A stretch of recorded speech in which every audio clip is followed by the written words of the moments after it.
بسم الله الرحمن الرحيم الحمد لله رب العالمين والصلاة والسلام على أشرف الأنبياء والمرسلين نبينا وإمامنا محمد وعلى آله وصحبه أجمعين أما بعد حياكم الله يا إخوة.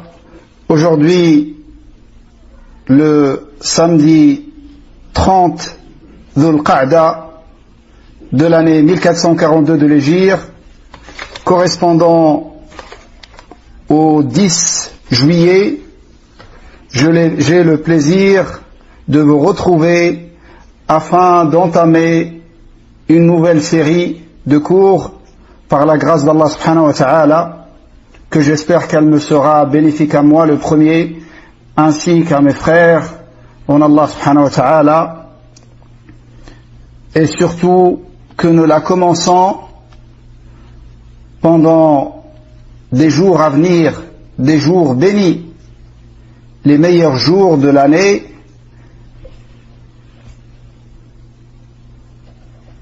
les 10 premiers jours du mois Dhul Hijjah.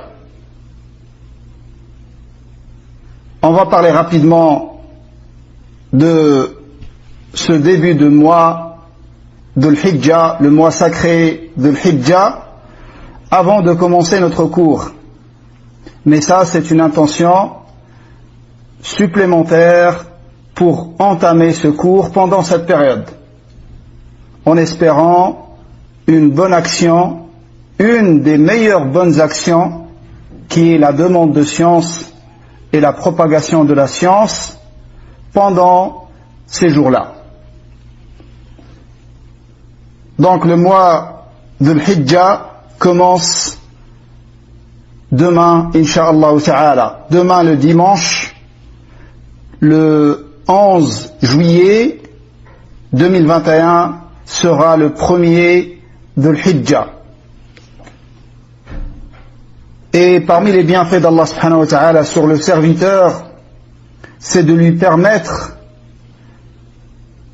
d'atteindre des périodes bénies, telles que cette période, à savoir les 10 premiers jours du mois Dhul Hijjah. Et ça, c'est la première adoration que tu puisses avoir en début de ce mois, c'est de réaliser, d'être sensibilisé à l'immensité de la ni'ma qu'Allah t'a accordée. Il t'a permis d'être en vie pendant cette période. Il t'a permis de vivre jusqu'à cette période bénie. Donc ça, c'est la première chose avec laquelle tu puisses démarrer cette période. C'est d'être sensibilisé à l'immensité de la ni'ma.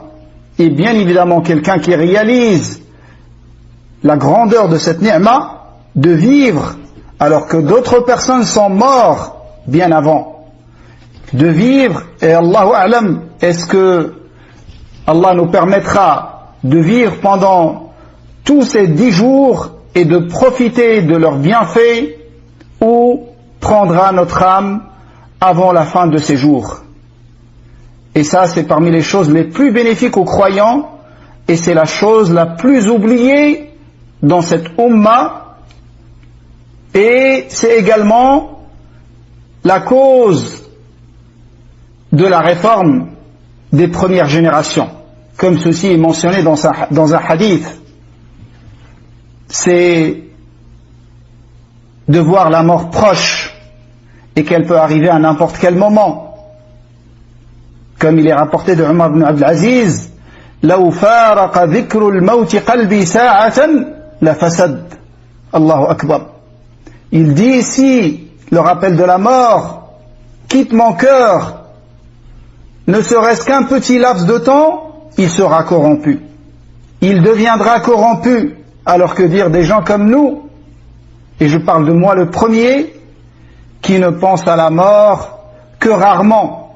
Et même quand un grand rappel de la mort vient, tel qu'une prière mortuaire ou une prière funéraire, tu nous vois, même pendant ces événements, qui sont des événements de grand rappel, même pour les mécréants, tu nous vois dans une insouciance et tu peux voir l'un d'entre nous rigoler et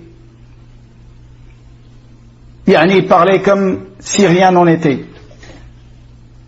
Et en général, les gens qui ne tirent pas profit de ces rappels, c'est parce qu'ils ne se mettent pas à la place du mort, du défunt, et que ça aurait pu être toi, et que la fin des temps est arrivée pour celui qui est mort,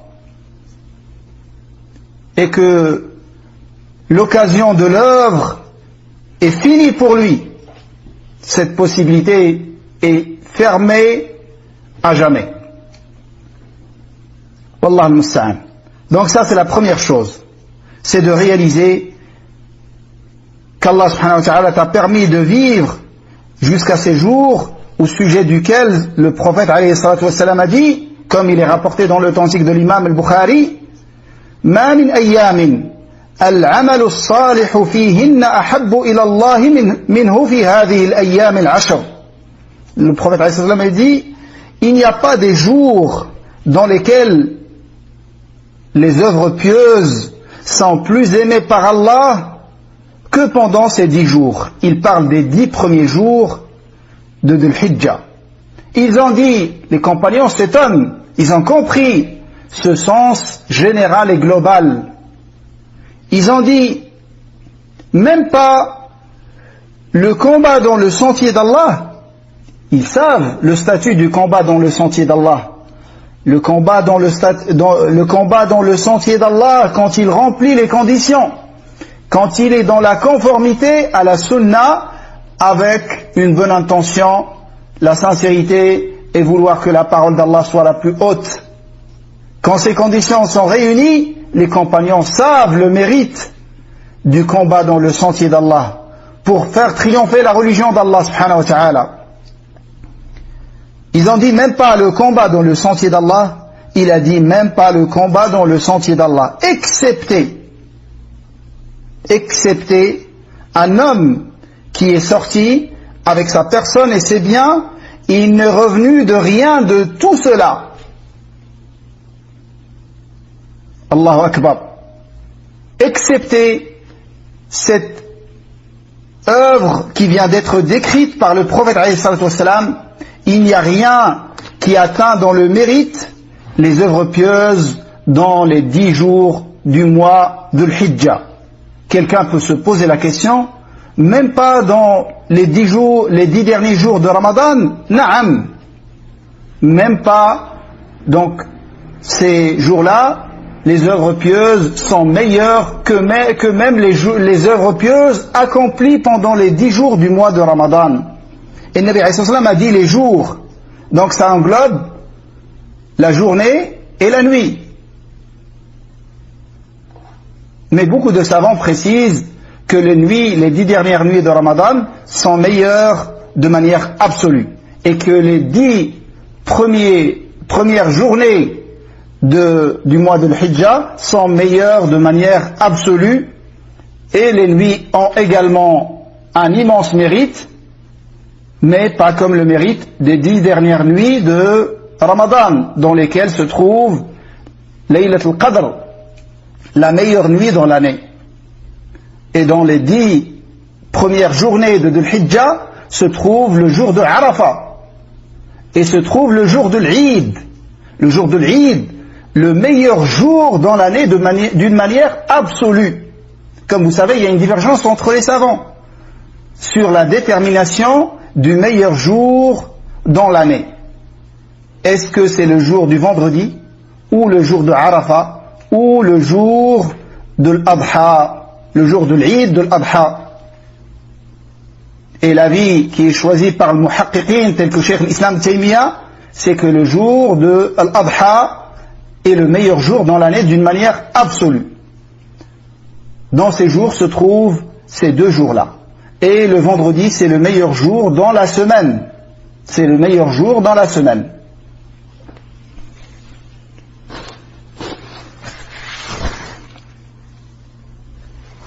Donc, on va se limiter à ce hadith, car en réalité, rien que ce hadith dans l'authentique de l'imam al-Bukhari est suffisant pour réaliser le grand mérite de ces jours. C'est les meilleurs jours de dunya, comme il est rapporté dans un autre hadith.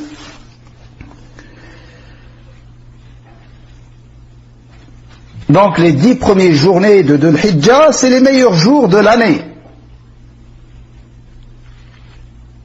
Et les œuvres qui sont légiférées dans ces jours, ce sont toutes les œuvres pieuses.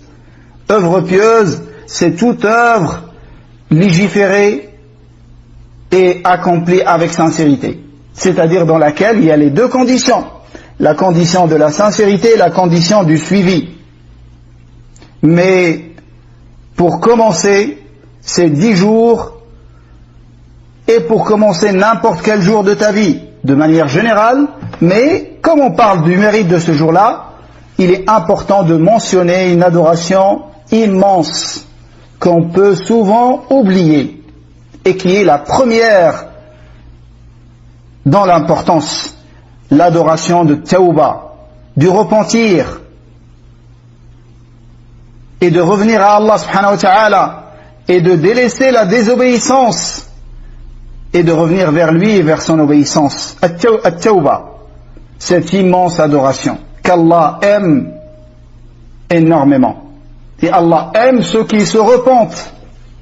Et si on ne se repentait pas et on ne faisait pas de péché, Allah nous aurait fait disparaître et créer d'autres gens qui font des péchés et qui se repentent. Tellement Allah subhanahu wa ta'ala aime les repenteurs.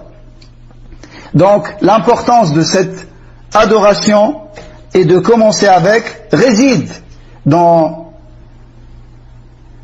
ce principe général que tu dois avoir dans ta vie, c'est at-takhliya qabla at-tahliya. Tu dois d'abord te purifier du mal avant de remplir avec le bien. Et ça c'est un principe que tu dois avoir dans toute ta vie. Cheikh Al-Albani rahimahullah, ce grand imam de cette époque, ce grand imam revivificateur de la religion de l'islam, et qui a fait à lui seul des travaux que des pays en entier ne peuvent pas assumer. Qu'Allah lui fasse miséricorde, ce grand imam de la sunna, cet imam revivificateur de la religion de l'islam de notre époque. Et comme vous savez, le revivificateur, cette description, c'est une description et pas une détermination d'un individu, comme a montré Cheikh l'Islam Taymiyya.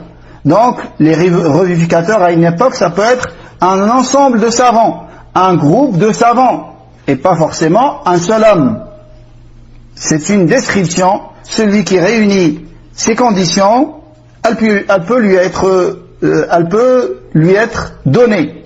Et les grands imams de notre époque l'ont donnée à ce grand savant, qui est Cheikh Al-Albani, qu'Allah lui fasse miséricorde et qu'Allah élève son degré dans le paradis et qu'Allah nous fasse suivre la voie qu'il nous a tracée, notamment ce principe dans lequel il a passé toute sa vie, at-tasfiya wa at-tarbiya,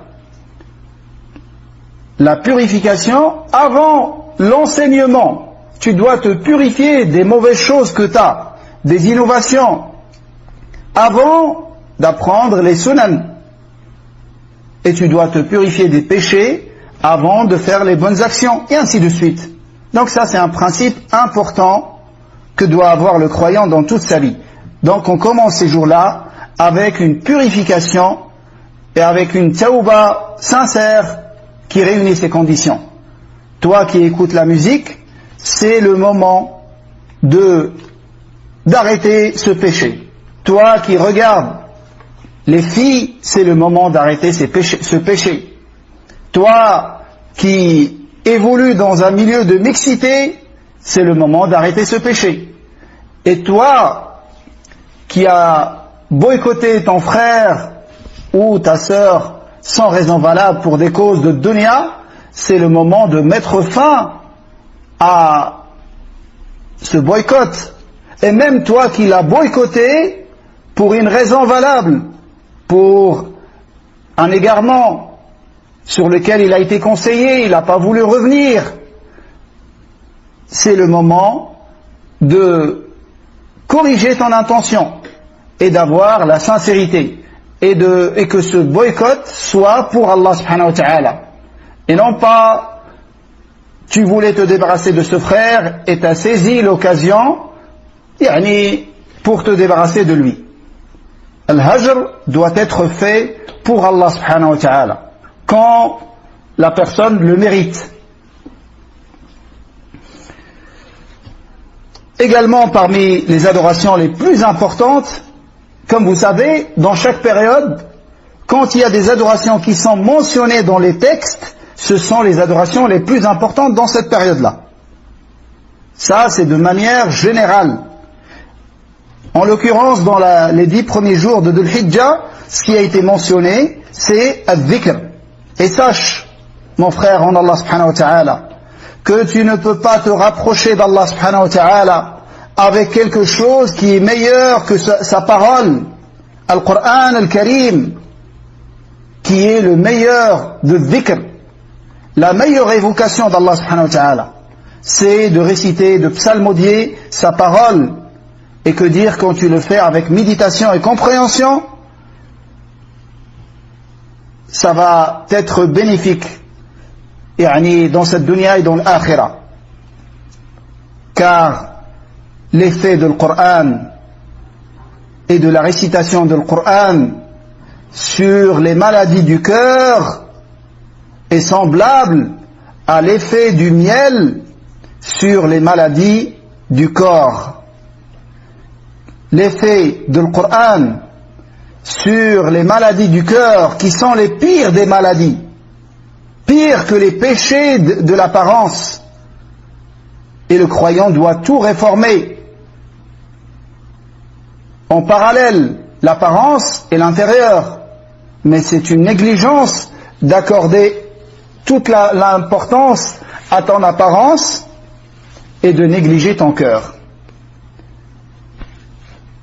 Et la sincérité, c'est de réformer les deux en parallèle, comme ça a été rapporté de Hassan al-Basri. Donc, tu ne trouveras pas un meilleur remède pour ton cœur et pour les maladies de ton cœur que Al-Qur'an Al-Karim, la parole d'Allah subhanahu wa ta'ala. Et beaucoup de pieux, pendant cette période, ils terminent le Qur'an en entier, pendant ces 10 jours. Donc tu peux lire 3 juz par jour, ça te prendra 1 heure, et tu finiras le Qur'an dans ces 10 jours. Qu'Allah nous le facilite. Qu'Allah nous le facilite, et me facilite à moi le premier, ya Rabbi, amin. Et également, l'adhkar, de manière générale, al-takbir, al-tahmid, al-tahlil, comme ça a été rapporté des compagnons, radiallahu anhum. Et ça a été rapporté d'eux, avec des formules qui sont authentiques et différentes. Donc si tu utilises une de ces formules, c'est bien. Ça a été rapporté de Abdullah ibn Mas'ud, de Abdullah ibn Abbas, de Abu Huraira radiallahu anhum. Mais, wallahu alam, la plus authentique, c'est celle qui a été rapportée de Abdullah ibn Mas'ud. De mémoire, elle est rapportée dans les 2 authentiques. De dire Allahu Akbar, La ilaha illallah, Wallahu Akbar, walillahi alhamd. Et ça a été rapporté de lui également, il disait Allahu Akbar, La ilaha illallah, Allahu Akbar, walillahi alhamd. Donc, du moment que tu fais al-takbir, al-tahmid, al-tahlil, avec une des formules rapportées des compagnons radiallahu anhum, c'est une bonne chose. Et c'est recommandé de faire al-dhikr et surtout al-takbir, al-tahlil, al-tahmid pendant ces 10 jours d'une manière absolue, 2 jours comme de nuit, chez toi comme à l'extérieur, dans les marchés, partout où tu peux. Il est rapporté de Abdullah ibn Umar et de Abu Huraira radiallahu anhuma qu'il allait dans les marchés et qu'il ne voulait rien de ces marchés, uniquement pour pratiquer cette adoration et pour faire le rappel aux gens d'évoquer Allah subhanahu wa ta'ala pendant ces jours-là. Et également, sont légiférées toutes les œuvres pieuses, y compris le jeûne. Le jeûne fait partie des œuvres pieuses. Il est légiféré de jeûner pendant ces 10 jours. Yani quand les savants ils disent pendant les 10 jours, ils veulent pendant les 9 premiers. Car comme vous savez, il est interdit de jeûner le jour de l'Eid. Donc c'est min bab tarlib. Et celui qui a des jours de Ramadan à rattraper, c'est une occasion pour lui de les rattraper pendant ces jours-là, en espérant avoir la récompense du rattrapage de Ramadan pendant les meilleurs jours de l'année, et également en espérant pour lui avoir le mérite du jeûne pendant ces jours-là.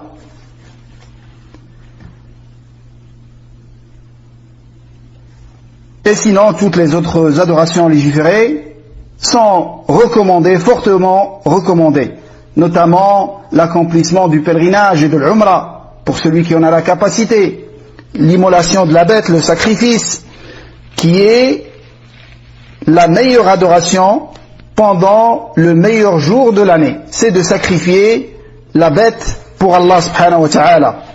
C'est pour ça, je vous recommande à tous de le faire et de ne pas délaisser cette adoration immense. Et il faut savoir que l'adoration, c'est de couler le sang pour Allah subhanahu wa ta'ala.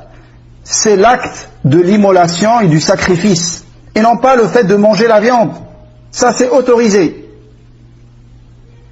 Ça peut être une sunna si tu manges comme Nabi sallallahu alayhi wa sallam a mangé, mais de manière générale ça reste autorisé, car on entend beaucoup de nos frères qui disent moi je vais pas faire l'Eid parce que je n'aime pas la viande du mouton, ou j'aime pas la viande rouge de manière générale. Et akhi, c'est pas ça l'adoration, c'est pas de manger la viande rouge ou la viande blanche. L'adoration, c'est de faire couler le sang pour Allah subhanahu wa ta'ala. Donc fais-le, même si t'aimes pas, et distribue la viande aux pauvres. Mais ne laisse pas passer cette opportunité de sacrifier pour Allah subhanahu wa ta'ala et de pratiquer cette adoration qui est un pur tawhid. Tu sais qu'il y a des gens qui sacrifient pour leur divinité, leur fausse divinité. Et toi, tu sacrifies pour Allah subhanahu wa ta'ala.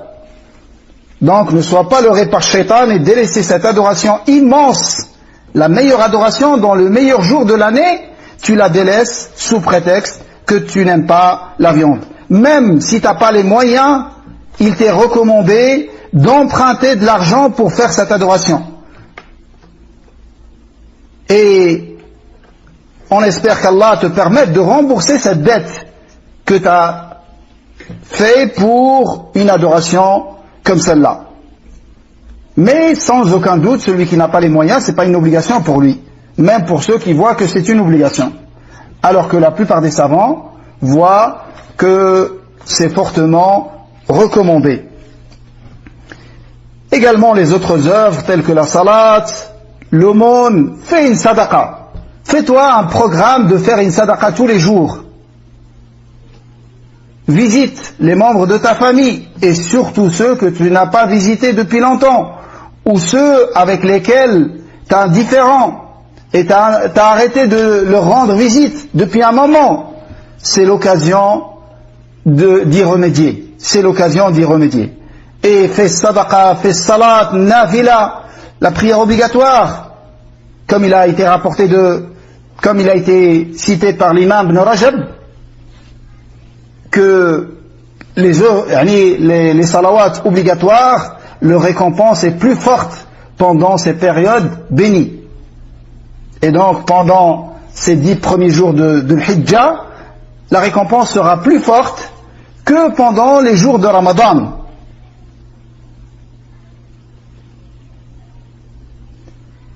Donc takbir, pendant ces 10 premiers jours, il est légiféré de le commencer dès que tu vois la lune du premier de l'Hijjah. Et pour nous, comme c'est avec certitude cette nuit que ça va commencer avec le coucher du soleil, donc avec le coucher du soleil, il devient légiféré de faire takbir et de faire tahmid et tahlil et de ne plus prendre de ses angles et de ses cheveux, de ses poils, et ainsi de suite. Cette interdiction commence avec le coucher du soleil, bi'idnillah, comme on sait avec certitude que c'est cette nuit-là. Et de ne pas prendre de ses ongles et de ses poils et cheveux, et sa peau également, comme beaucoup de frères posent la question, ça concerne celui qui va sacrifier une bête pour ce Eid. Que ce soit lui qui va tuer la bête directement, ou il va charger une autre personne. Donc c'est lui qui est concerné. Mais quelqu'un à qui on délègue de tuer cette bête et qui ne va pas sacrifier pour lui-même, c'est juste il s'occupe pour une autre personne parce qu'il n'a pas les moyens ou une autre raison, alors celui-là il n'est pas concerné, comme bien même c'est lui qui va tuer le mouton. Donc celui qui est concerné, c'est celui qui va faire l'adoration du sacrifice. Que ce soit lui qui coupe ou pas, qui tue le mouton ou pas, il est concerné. Donc, ça c'est un point important à savoir. Et on a parlé du mérite du jeûne pendant ces jours-là. Bien évidemment, le jour le plus méritoire dans le jeûne, et sur lequel il y a un texte du prophète alayhi salam, c'est le 9e jour de ces 10 jours, qui est le jour de Arafat. Un jour dont le jeûne a un mérite que on espère pour celui qui l'a jeûné, que ce soit une expiation pour les péchés de 2 ans pour lui, l'année passée et l'année en cours. Donc c'est immense. Si tu peux jeûner la totalité de ces 9 jours, fais-le. Car chaque jour jeûné, Allah il t'éloigne avec 70 ans du feu de l'enfer. Que dire de celui qui a jeûné les 9 et pendant cette période bénie? Et si tu peux pas, jeûne ce que tu peux, et au minimum, jeûne le jour de Arafat. Jeûne le jour de Arafat. Voilà ce qu'on peut dire d'une manière résumée par rapport à cette période. On va commencer une introduction, Inch'Allah ta'ala, de cette risala que nous allons étudier ensemble et qu'on espère terminer. Bien évidemment, cette risala qui est Ad-Durus al-Muhimma li'ammat al-Umma, c'est une risala, comme Cheikh Ibn Baz l'a mentionné, une risala qu'il a écrite pour l'Amma, comme son titre l'indique d'ailleurs, Ad-Durus al-Muhimma li'ammat al-Umma. Les leçons importantes à l'ensemble de la communauté. Donc c'est pour les gens de la masse qu'il l'a écrite. Et on va le comprendre à travers son style, rahimahullah. Et c'est une risala qui avait une grande importance pour l'imam Abdelaziz ibn Baz. Mais avant de parler de risala, je vais parler brièvement de l'auteur qui est l'imam Abdelaziz ibn Baz. L'imam Abdelaziz ibn Abdillah ibn Abdurrahman ibn Muhammad ibn Abdillah ibn Baz, un imam revivificateur de la religion de l'islam de notre époque. Qu'Allah lui fasse miséricorde. Il est né le 12 du mois de l'Hijja, en l'année 1330 de l'Hégire. Il est né dans la ville de Riyad. Et à sa naissance, Cheikh Rahimahullah était voyant. Et ensuite, il a été touché par une maladie, qu'on appelle en arabe marad al-Judri, la variole.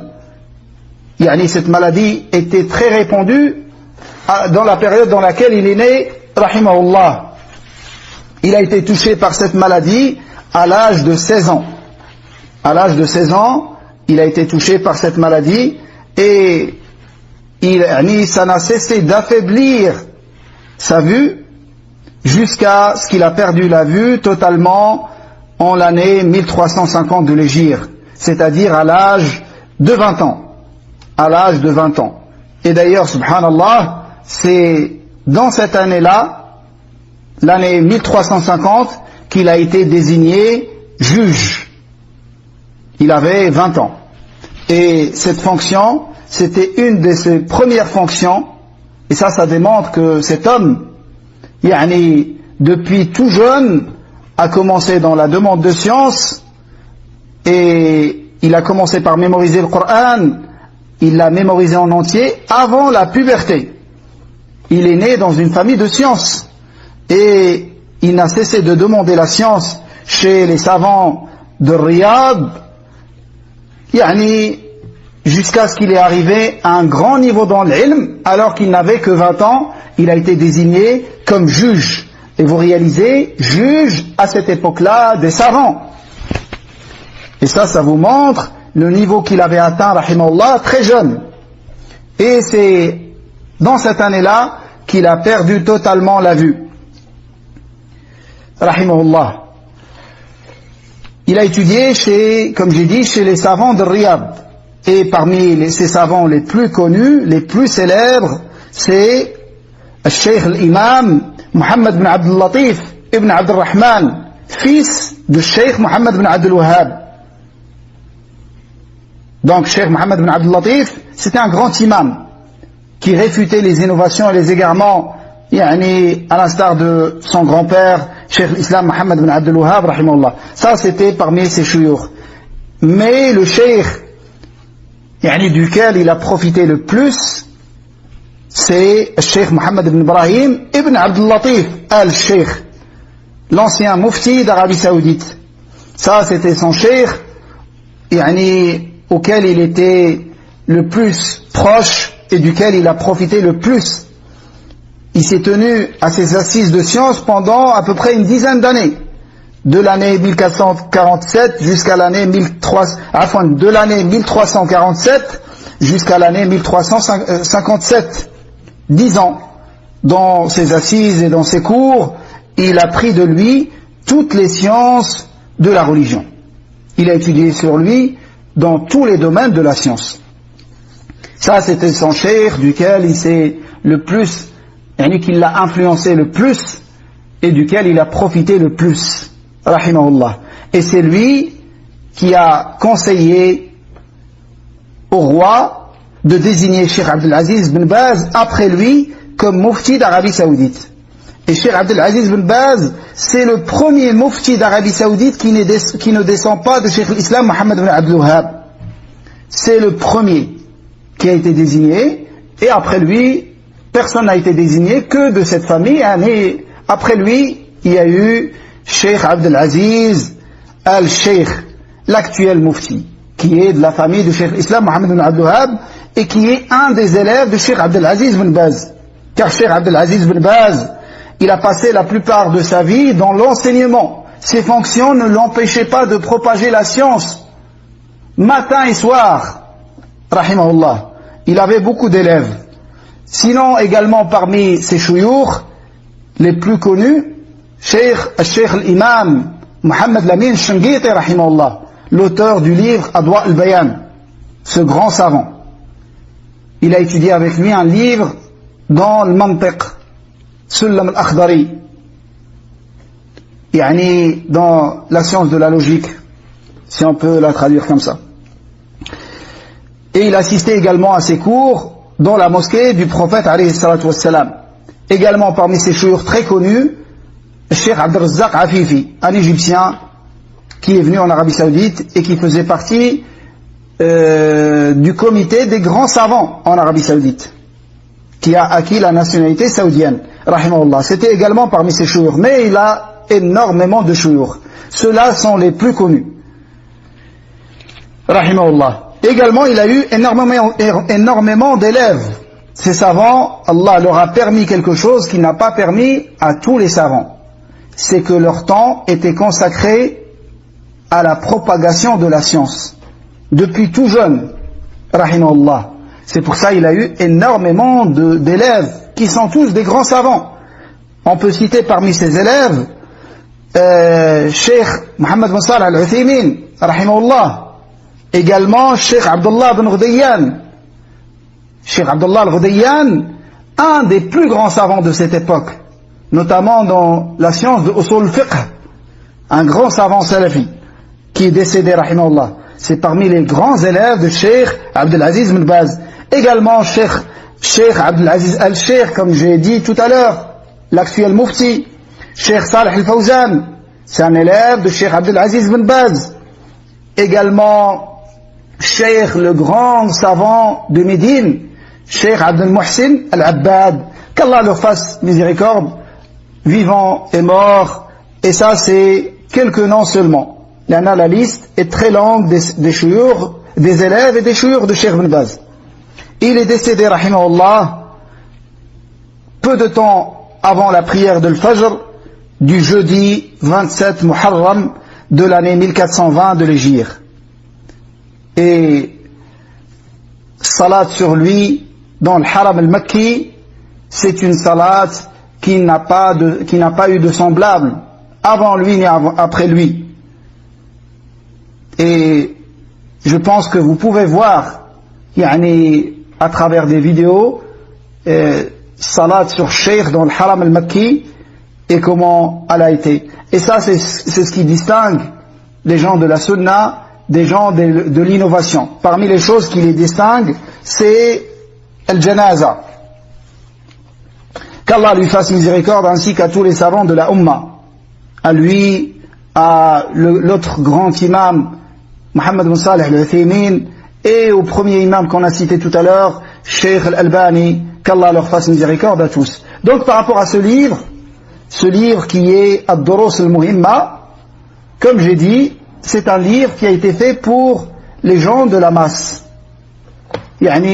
pour le commun des musulmans, pour l'awam, à travers lequel Cheikh rahimahullah a voulu enseigner les choses importantes et fondamentales pour les gens de la masse, les gens qui ne savent ni lire ni écrire. À la base, c'est ça. Et ça, on va le comprendre à partir de la première leçon. Car il parle de leur enseigner le Coran, pour des gens qui ne savent pas lire ni écrire. Donc ils ne peuvent pas apprendre eux-mêmes. Il parle de talqin, de l'enseignement du Coran. C'est pour ça, celui qui veut traiter cet épître, il doit prendre en considération l'intention de l'auteur. Il l'a fait pour des gens qui débutent, qui veulent apprendre les bases de leur religion, qui ne savent pas lire ni écrire. Donc c'est des gens débutants. Il doit prendre en considération ce point dans son explication et ne pas s'étaler et rentrer dans des détails très minutieux. Il doit faire le livre comme l'auteur l'a voulu. Et il ne transforme pas un livre qui est fait pour les débutants en un livre pour les étudiants en sciences, en étape intermédiaire ou des choses comme ça. Donc c'est ce qu'on va essayer de faire bi'idnillah, et de passer ce livre en prenant en considération cette remarque. Donc ce livre, il est composé de 18 cours. Cheikh Rahimahullah a fait ce livre en 18 cours. Le premier cours, il parle de l'enseignement du Coran et de sa mémorisation, de sa compréhension, de sa mise en pratique, conformément à la voie de Salaf. C'est comme ça qu'ils apprenaient le Coran. Et il a cité Surat al-Fatiha, il a cité également d'autres suwar qui commencent par Surat al-Zalzala jusqu'à Surat al-Nas. Ça, c'est le premier cours. Après, dans le deuxième cours jusqu'au 6e, un enseignement de l'islam et de la foi et de la bienfaisance et des piliers de chaque degré, et également une clarification du monothéisme, at-tawhid, et de ses différentes catégories. Donc il a consacré pour cela 6 cours. Ensuite, du 7e cours jusqu'au 11e, 4 cours sont consacrés à l'enseignement de la salat, la connaissance de ses piliers, de ses conditions, de ses obligations, de ses sunan, les choses recommandées, surrogatoires dans la salat, et également de ce qui invalide la salat. Ce qui invalide la salat. Ensuite, du 12e cours au 14e, c'est-à-dire 3 cours, sont consacrés à l'enseignement des ablutions. La même chose, on va apprendre les conditions des ablutions, les obligations et ce qui invalide les ablutions. Ensuite, en 2 cours qui sont réservés à la bonne moralité et au bon comportement. Et vous constatez que dans des cours pour débutants, pour des gens qui ne savent ni lire ni écrire, l'importance est donnée au bon comportement. Et ça, vous le constatez dans les livres de l'Aqida de manière générale, qu'ils parlent toujours du comportement pour son importance dans l'islam. Comme bien même, ça peut ne pas rentrer dans les obligations et dans les choses qui font sortir de l'islam ou de salafiyya ou des choses comme ça, mais le comportement a une importance capitale dans la religion de l'islam, au point où le prophète alayhi salam il dit innama bu'ithtu li'utammima makarim al-akhlaq, comme si le Nabi alayhi salam il réduit la sagesse pour laquelle il a été envoyé en le perfectionnement du bon comportement et de la bonne moralité. Allahu Akbar. S'il y a quelque chose plus forte, ça c'est parmi les choses les plus fortes qui montrent le statut du comportement de l'akhlaq dans l'islam. Et combien d'entre nous peuvent faire fuir les gens de la vérité avec des mauvais comportements. Avec des mauvais comportements. Wallah al-musta'an, qu'Allah nous pardonne. Dans le 17e cours, l'avant-dernier, il parlera d'une mise en garde contre l'associationnisme et contre les péchés de manière générale. Et dans le dernier cours, il parlera, rahimahullah, de ce qui concerne la préparation du mort, les obsèques, à savoir le lavage, le linceul, le salat sur le mort et l'enterrement. Donc vous voyez que malgré que c'est très concis, en 18 cours, quelques pages, ça nous permet de voir, à partir du Coran et de sa mémorisation, de sa compréhension et sa mise en pratique, en passant par l'islam, l'iman, l'ihsan et tawhid, le shirk, salat, le wudu, le comportement et ce qui concerne le mort. Donc ça, c'est d'une manière globale les sujets de cette risala, de cet imam contemporain, rahimahullah, que nous allons voir. On va faire ce qu'on pourra chaque séance, si on peut faire un cours, voire plus, Inch'Allah. On la fera d'une manière à ne pas rentrer trop dans les détails et ne pas rentrer trop dans les arguments, mais pour comprendre ce que cet imam a voulu qu'on comprenne. Et vous allez constater que c'est très très bénéfique, et même pour ceux qui l'ont étudié précédemment, ça sera une bonne révision, et la science a besoin de révision, d'être révisée, car sinon tu l'oublieras. Celui qui ne révise pas sa science, il finira par l'oublier. Et Cheikh Abdelaziz, rahimahullah, il donnait énormément d'importance à cette risala. Parmi les choses qui montrent clairement cet intérêt immense qu'il donnait à cette risala, alors qu'il avait d'autres ouvrages plus grands, mais il donnait beaucoup d'importance pour cette risala, pour son sujet, et parce qu'elle est fondamentale pour tout musulman. Et il n'a cessé de faire des rectifications, des corrections, des rajouts, des diminutions dans cette risala, jusqu'à la dernière année dans laquelle il est décédé, rahimahullah. Et ça vous montre l'importance qu'il accordait à cette risala. Donc, accordez-lui, vous également, de l'importance et un grand intérêt, et essayez de prendre des notes, et ne pas vous contenter de la simple écoute, afin que le profit soit plus grand, qu'Allah fasse qu'elle soit profitable pour moi et pour vous, Inch'Allah ta'ala, ou sans dire Inch'Allah, comme vous savez dans le dua, on ne dit pas Inch'Allah. Qu'Allah fasse qu'elle soit profitable pour moi, ainsi que pour mes frères et mes sœurs en Allah subhanahu wa ta'ala. On va s'arrêter sur ça aujourd'hui, et demain, on commencera directement avec le premier cours. Wallahu a'lam. Wa sallallahu wa sallam ala nabiyyina Muhammad. Walhamdulillahi rabbil alamin. Wassalamu alaykum wa rahmatullahi wa barakatuh. Subhanakallahumma wa bihamdik. Nashhadu an la ilaha illa ant. Nastaghfiruka wa natubu ilayk.